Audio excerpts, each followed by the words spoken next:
નમસ્કાર વિદ્યાર્થી મિત્રો, પૂર્ણાંક સંખ્યાની અંદર સ્વાધ્યાય 1.3 માં આપણે દાખલા નંબર 5 સુધી આગલા ભાગમાં જોયું હતું. હવે આજે આપણે દાખલા નંબર 6 અને દાખલા નંબર 7 જોઈએ. તમે તમારી ગણિતની જે પાઠ્યપુસ્તક છે એ પણ ખોલીને રાખજો. સ્વાધ્યાય 1.3 પાન નંબર 21 પરનો છઠ્ઠો દાખલો. બરાબર છે. હવે છઠ્ઠો દાખલો હું વાંચું છું કે છઠ્ઠો દાખલો આપણને શું કહેવા માંગે છે. તો ઠંડુ કરવાની પ્રક્રિયા માટે ઓરડાનું તાપમાન 40 ડિગ્રી સેન્ટીગ્રેડ થી શરૂ કરી. બરાબર, એટલે ઓરડાનું શરૂઆતનું તાપમાન કેટલું છે? 40 ડિગ્રી સેન્ટીગ્રેડ તાપમાન છે. પછી શું કરવાનું છે? 5 ડિગ્રી સેન્ટીગ્રેડ પ્રતિ કલાક ના દરે એને ઘટાડવાનું છે. એટલે 1 કલાક થાય એટલે 5 ડિગ્રી સેન્ટીગ્રેડ ઘટાડવાનું, બીજા કલાકે 5 ડિગ્રી 5 ડિગ્રી 5 ડિગ્રી, આવું આપણે સતત 10 કલાક સુધી ઘટાડવાનું છે. તો 10 કલાક પછી ઓરડાનું તાપમાન કેટલું હશે એવું આપણને પૂછે છે. બરાબર છે. તો પહેલું આપણે લખીએ કે ઓરડાનું હાલનું તાપમાન કેટલું છે, શરૂઆતનું તાપમાન. તો કે આપણે અહીં લખીએ ઓરડાનું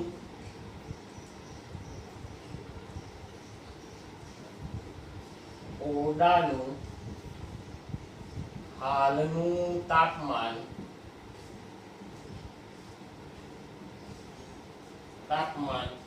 કેટલું છે? તો કે 40 ડિગ્રી સેન્ટીગ્રેડ. બરાબર, ઓરડાનું હાલનું તાપમાન એટલે કે શરૂઆતનું તાપમાન કેટલું છે? 40 ડિગ્રી સેન્ટીગ્રેડ તાપમાન છે. બરાબર. હવે દર કલાકે આપણને ખબર છે કે 1 કલાકે 5 ડિગ્રી, બીજા કલાકે 5 ડિગ્રી, તો દર કલાકે બદલાતું તાપમાન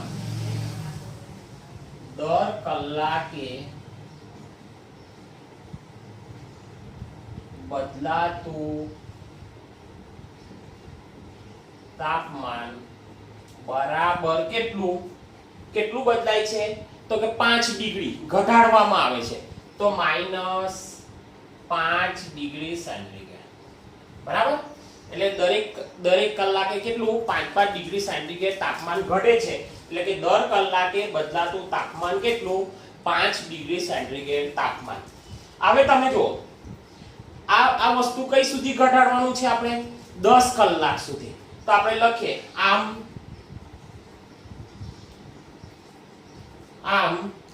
10 કલાક સુધીમાં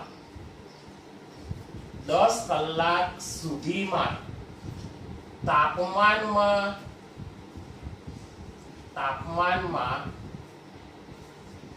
થતો ઘટાડો બરાબર. ચાલો, 1 કલાકે કેટલું ઘટે છે? -5 ડિગ્રી સેન્ટીગ્રેડ. કેટલા કલાક ઘટાડવાનું છે આપણે? 10. તો કે 10 ગુણ્યા -5 ડિગ્રી સેન્ટીગ્રેડ તાપમાન. બરાબર, આટલું ઘટે છે. 10 ગુણ્યા 5 પણ ઓછા 5 છે, 10 પાછું 50. તો આપણો જવાબ શું આવશે? -50 ડિગ્રી સેન્ટીગ્રેડ તાપમાન. આટલું તાપમાન 10 કલાક પછી કેટલું તાપમાન ઘટે છે? તો કે -50 ડિગ્રી સેન્ટીગ્રેડ તાપમાન. બરાબર. તો ઓરડાનું હાલનું તાપમાન એટલે કે શરૂઆતનું તાપમાન કેટલું હતું? 40 ડિગ્રી. અને 10 કલાક પછી ઘટાડો કેટલો થયો? તો કે -50 ડિગ્રી સેન્ટીગ્રેડ તાપમાન. બરાબર. તો ઓરડાનું આ ઘટાડો થયા પછી ઓરડાનું છેવટનું તાપમાન કેટલું હશે? તો કે આપણે લખીએ હવે ઓરડાનું છેવટનું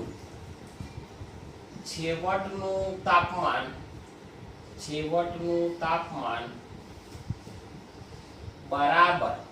ચાલો, છેવટનું તાપમાન એટલે કે અંતિમ તાપમાન, છેલ્લે કેટલું તાપમાન હશે? તો કે શરૂઆતનું તાપમાન કેટલું હતું આપણે ખબર છે. તો કે આપણે લખીએ 40 ડિગ્રી સેન્ટીગ્રેડ હતું. બરાબર છે.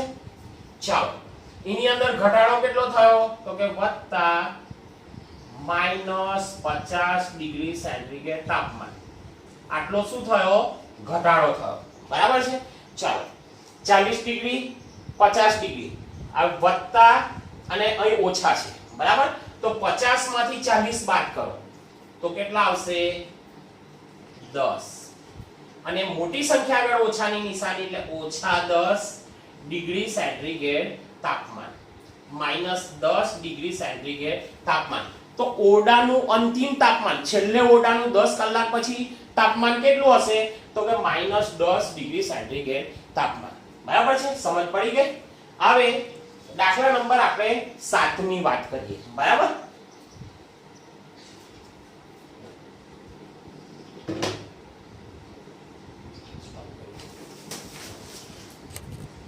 વિદ્યાર્થી મિત્રો, 7મા નંબરનો જે દાખલો છે એ તમે તમારા પાઠ્યપુસ્તકની અંદર જોજો. હું અહીંથી વાંચું છું. બરાબર, વર્ગ કસોટી પત્રમાં કુલ 10 પ્રશ્નો છે. એટલે કુલ પ્રશ્નોની સંખ્યા કેટલી છે? તો કે 10. હવે દરેકના સાચા જવાબના 5 ગુણ. તો પ્રત્યેકના સાચા જવાબ માટે આપણો જવાબ સાચો પડે તો કેટલા ગુણ મળે? 5 ગુણ. અને ખોટા જવાબ માટે ઓછા 2 ગુણ. એટલે પ્રત્યેક ખોટા જવાબ માટે કેટલા? તો કે ઓછા 2 ગુણ. કેટલા મળે? ઓછા 2 ગુણ. અને જવાબ ન આપે તો 0 ગુણ. જવાબ ન આપે તો 0 ગુણ. બરાબર છે? હવે નીચે આપણને આપ્યું છે કે મોહને 4 સાચા જવાબ આપ્યા છે અને 6 ખોટા જવાબ આપ્યા છે. બરાબર, તો મોહને મેળવેલા ગુણ બરાબર. ચાલો, મોહને કેટલા જવાબ સાચા આપ્યા છે? તો કે 4. બરાબર, હવે સાચા જવાબ માટે કેટલા ગુણ છે? 5. બરાબર, વત્તા મોહને કેટલા ખોટા આપ્યા છે? ખોટા જવાબ કેટલા આપ્યા છે? તો કે 6. બરાબર, ગુણ્યા ખોટા જવાબ માટે કેટલા ગુણ છે? ઓછા 2 ગુણ. બરાબર, તો તમે જુઓ મોહનના 4 સાચા અને 6 ખોટા. 6 અને 4 10 થઈ ગયા. એટલે મોહને બધા જ પ્રશ્નોના જવાબ આપ્યા છે. તો આનો આપણે ગુણાકાર કરીએ તો 4 × 5 = 20 વત્તા 6 × 2 = 12. પણ વત્તા ગુણ્યા ઓછા એટલે ઓછા 12. 20 માંથી 12 ઓછા કરો કેટલા આવશે? 8. મોટી સંખ્યા આગળ આની નિશાની સરવાળાની એટલે 8 ગુણ. તો મોહનને કેટલા ગુણ મળ્યા છે? 8 ગુણ. મોહનને મળેલા ગુણ કેટલા? તો કે 8 ગુણ. બરાબર છે? હવે 2 નંબર પર જુઓ કોની વાત છે? એની નીચે જુઓ રેશમાએ 5 સાચા અને 5 ખોટા જવાબ આપ્યા છે. બરાબર છે? તો રેશમાએ મેળવેલ ગુણ બરાબર. ચાલો 5 સાચા તો કેટલા? સાચા માટે 5 એટલે 5 ગુણ્યા 5 વત્તા 5 ગુણ્યા ખોટા. 5 ખોટા આપ્યા છે તો ખોટા માટે ઓછા 2 બરાબર. ચાલો પાછું 25 પછી હાની નિશાની છે? વત્તાની. 5 દુના 10 એટલે વત્તા ગુણ્યા ઓછા એટલે ઓછા 10 આવશે. બરાબર, 25 માંથી 10 બાદ કરો તો કે કેટલા વધશે? 15. પણ મોટી સંખ્યા આગળ સરવાળાની નિશાની છે એટલે આપણો શું આવશે? 15. બરાબર, કેટલા ગુણ આવશે? 15 ગુણ. તો આ 15 ગુણ કોને મળ્યા છે? રેશમાને. કોને ગુણ મળ્યા? રેશમાને કેટલા ગુણ મળ્યા? 15. બરાબર છે? હવે એની નીચે જુઓ હિના 7 જવાબો લખે છે. હિના કેટલા જવાબ લખે છે? ફક્ત 7. તો આપણે લખીએ હિનાએ મેળવેલ ગુણ. બરાબર છે? હિના ફક્ત 7 જ પ્રશ્નોના જવાબ આપે છે. હવે એમાંથી સાચા કેટલા આપે છે? તો કે 2 સાચા આપે છે. તો કે 2 ગુણ્યા 5 વત્તા ચલો ખોટા કેટલા આપે છે? તો કે 5 ખોટા એટલે 5 ગુણ્યા ઓછા 2. અને ત્રણ પ્રશ્નોના જવાબ હિના આપતી જ નથી, એટલે કે 3 ગુણ્યા 0. ચાલો 5 દુના 10 વત્તા 5 દુના 10 પણ કેવા આવશે? ઓછા 10. વત્તા ગુણ્યા ઓછા એટલે ઓછા 10 વત્તા 3 ને 0 વડે ગુણે તો 0. બરાબર, 10 માંથી 10 જાય તો 0 ગુણ મળે. હિનાને કેટલા ગુણ મળે? 0 ગુણ મળે. બરાબર છે. આ રીતે આપણે આ દાખલો ગણવાનો હતો, દાખલા નંબર 7. હવે દાખલા નંબર 8 જો દાખલા નંબર 8 ની અંદર તમારી ચોપડીની અંદર જો હું વાંચું છું, એક સિમેન્ટ કંપનીની અંદર સફેદ સિમેન્ટની એક થેલી વેચતા 8 રૂપિયા નફો મળે છે.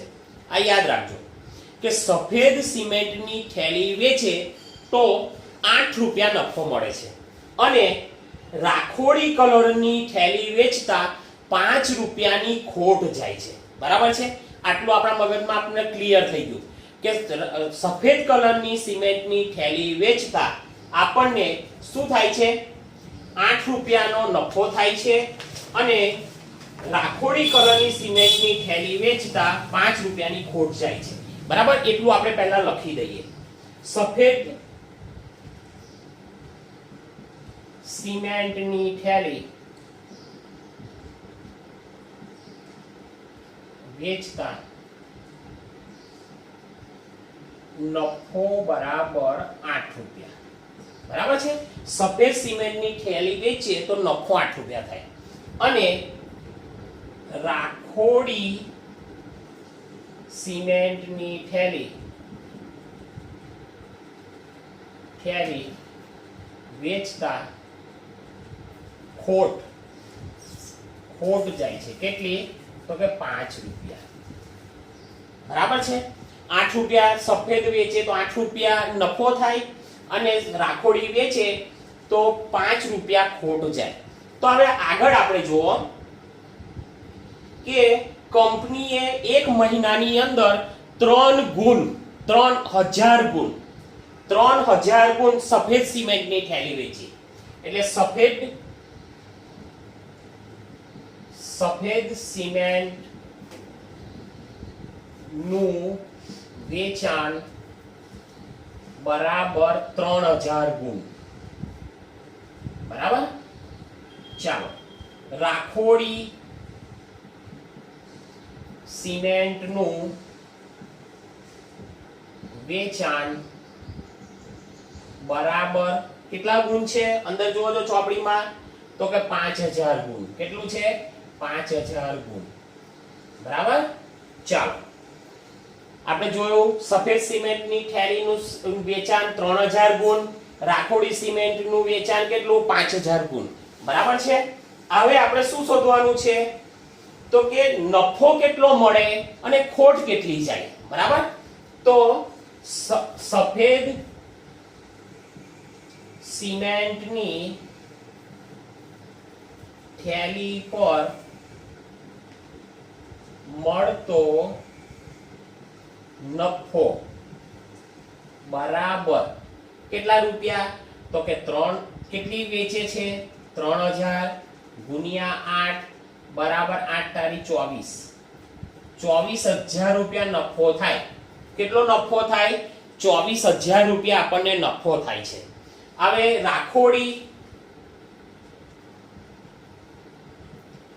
રાખોડી સિમેન્ટ ની થેલી પર ખોટ બરાબર, ચાલો કેટલી થેલી વેચાય છે? 5000 ગુણ્યા 5 રૂપિયાની ખોટ જાય. પાંચું 25 અને 3 મીંડા પાછળ ચડાવી દો. 25000 રૂપિયાની ખોટ જાય છે. તો તમે જુઓ આ ખોટ છે, આ નફો છે. તો ખોટ ગ્રેટર ધેન નફો. બરાબર. એટલે કે નફા કરતા ખોટ વધારે છે. તો વેપારીને કેટલા રૂપિયાની ખોટ જશે? વેપારીને વેપારીને થતી ખોટ બરાબર 25,000 માઈનસ 24,000.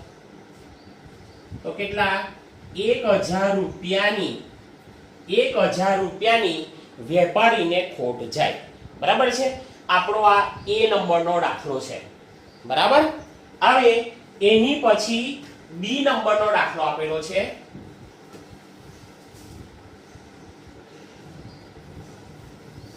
દાખલા નંબર 8 નો બી જોઈએ. બી દાખલા નંબર 8 માંનો આ એ છે. હવે આપણે 8મા નંબરનો આગળનો બી જોઈએ. હવે બી ની અંદર આપણને શું કહે છે તે તમે જુઓ કે રાખોડી સિમેન્ટની થેલી 6,400 ગુણ વેચાઈ. બરાબર.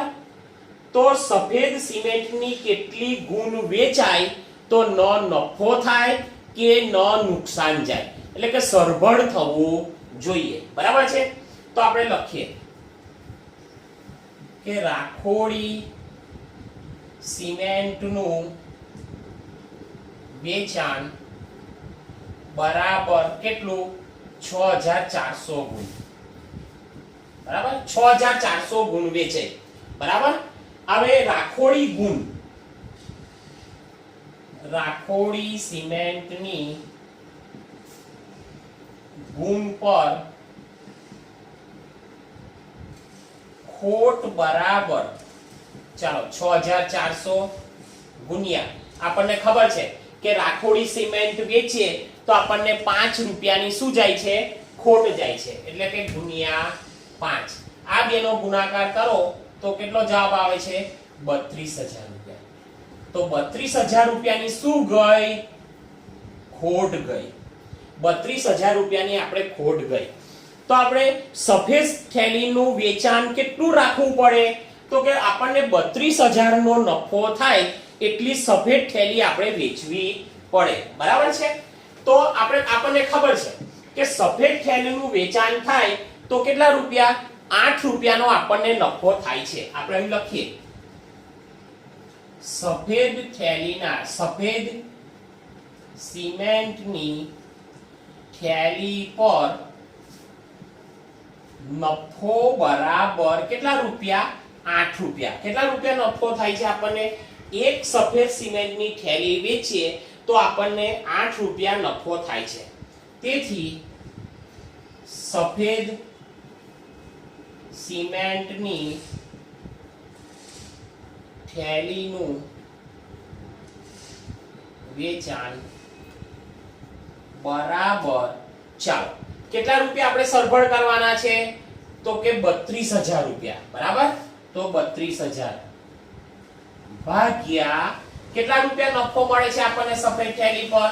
તો કે 8. બરાબર. 8 ચોક 32 ને 0 0 ને 0. બરાબર છે? તો કુલ સફેદ થેલી કેટલી વેચાવી જોઈએ? 4,000 ગુણ. કેટલી? 4,000 ગુણ સફેદ થેલી સિમેન્ટની વેચાય તો ન નફો થાય કે ન નુકસાન જાય. આમ 4,000 ગુણ સફેદ થેલી વેચાય તો ન નફો થાય કે ન નુકસાન જાય. બરાબર. આ રીતનો આપણો આખો દાખલો હતો. બરાબર છે? શાંતિથી આપણે એને સમજવાનો, એટલે દાખલો આપણે સરળતાથી એને આપણે ગણી શકીએ છીએ. તમારે 1-2 વખત આને જોશો એટલે તમને દાખલો આવડી જશે. બરાબર. હવે આગળ એક દાખલો છે.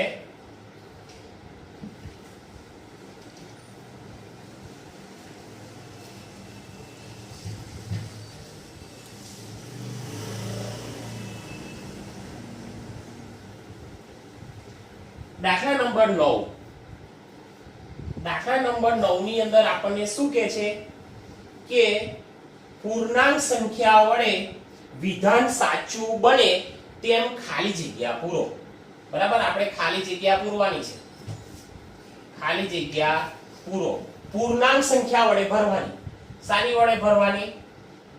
પૂર્ણાંક સંખ્યા વડે. પૂર્ણાંક સંખ્યા વડે ભરવાની. પૂર્ણાંક સંખ્યા વડે એટલે કે પૂર્ણાંક સંખ્યાની અંદર 9 નંબરનો દાખલો છે, ખાલી જગ્યા પૂરો. આની વડે ભરવાની? પૂર્ણાંક સંખ્યા વડે ભરવાની. અને આપણને ખબર છે પૂર્ણાંક સંખ્યાની અંદર કઈ કઈ સંખ્યા આવે? તો કે પૂર્ણાંક સંખ્યાની અંદર ધન પૂર્ણાંક, ઋણ પૂર્ણાંક અને શૂન્ય આવી સંખ્યાઓ આવે છે. બરાબર છે?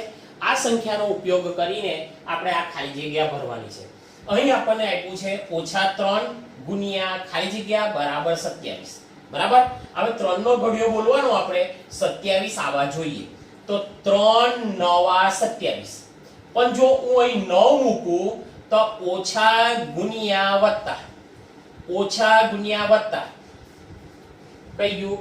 ઓછા ગુણ્યા વત્તા બરાબર અહીં ઓછા થશે. તો મારે અહીં કેવા મૂકવા પડશે? અહીં મારે જો ધન પૂર્ણાંક લાવવો હોય તો મારે શું કરવું પડશે? ઓછા ગુણ્યા ઓછા બરાબર મારે અહીં વત્તા આવશે. એટલે મારે 9 કેવા મૂકવા પડશે? ઓછા. હવે ખબર પડી ગઈ? ઓછા ગુણ્યા ઓછા બરાબર વત્તા. આપણો 27 જવાબ આવી ગયો. 3 9 27. હવે એ જ રીતે અહીં જુઓ. અહીં આપણે 5 નો ઘડિયો બોલવાનો છે અને 35 જવાબ લાવવાનો છે. બરાબર? તો આપણને ખબર છે 5 7 35. તો અહીં જુઓ તમે, અહીં ધન પૂર્ણાંક છે, અહીં પણ ધન પૂર્ણાંક છે. ધન પૂર્ણાંક ગુણ્યા ધન પૂર્ણાંક બરાબર ધન પૂર્ણાંક જવાબ આવે છે. પણ આપણે તો અહીં ઋણ લાવવાનો છે. બરાબર છે? તો આપણે શું કરવું પડશે? વત્તા ગુણ્યા ઓછા. એટલે 7 ને આપણે કેવા મૂકવા પડશે? ઓછા. તો અહીં જુઓ, વત્તા ગુણ્યા ઓછા બરાબર અહીં સાઈડ જુઓ, વત્તા ગુણ્યા ઓછા બરાબર ઓછા. તો 5 7 35. બરાબર? ઓછા 35 આવી ગયા. ચાલો આગળ. અહીં આપણે જવાબ લાવવાનો છે -56. બરાબર? હવે 8 નો ઘડિયો આપણે 7 સુધી બોલીએ તો આપણને ખબર છે 7 8 56. એટલે વત્તા ગુણ્યા ઓછા બરાબર ઓછા આવી ગયું. વત્તા ગુણ્યા ઓછા બરાબર ઓછા. એટલે અહીં આપણો જવાબ શું આવશે? 7. બરાબર? આવા અહીં આપણે 132 જવાબ લાવવાનો છે. તો 12 નો ઘડિયો આપણે 10 સુધી બોલીએ તો 12 દાન 120. હવે 12 નો ઘડિયો આપણે 11 સુધી બોલીએ તો આપણો જવાબ આવશે 132. બરાબર છે? હવે 132 મારે ધન લાવવાના છે. તો અહીં ઓછા છે, અહીં વત્તા છે. તો વત્તા ગુણ્યા ઓછા બરાબર અહીં 132 ઓછા થઈ જાય. તો અહીં મારે 11 ને શું કરવા પડશે? આગળ ઓછાની નિશાની કરવી પડશે. તો ઓછા ગુણ્યા ઓછા બરાબર વત્તા. બરાબર છે? આ રીતે આપણું પૂર્ણાંક સંખ્યાનું સ્વાધ્યાય 1.3 પૂરું થાય છે. અને નવા વિડિયોની અંદર આપણે સ્વાધ્યાય 1.4 લઈશું. આનું તમારે ફરીથી આખું રિવિઝન કરી લેવાનું છે.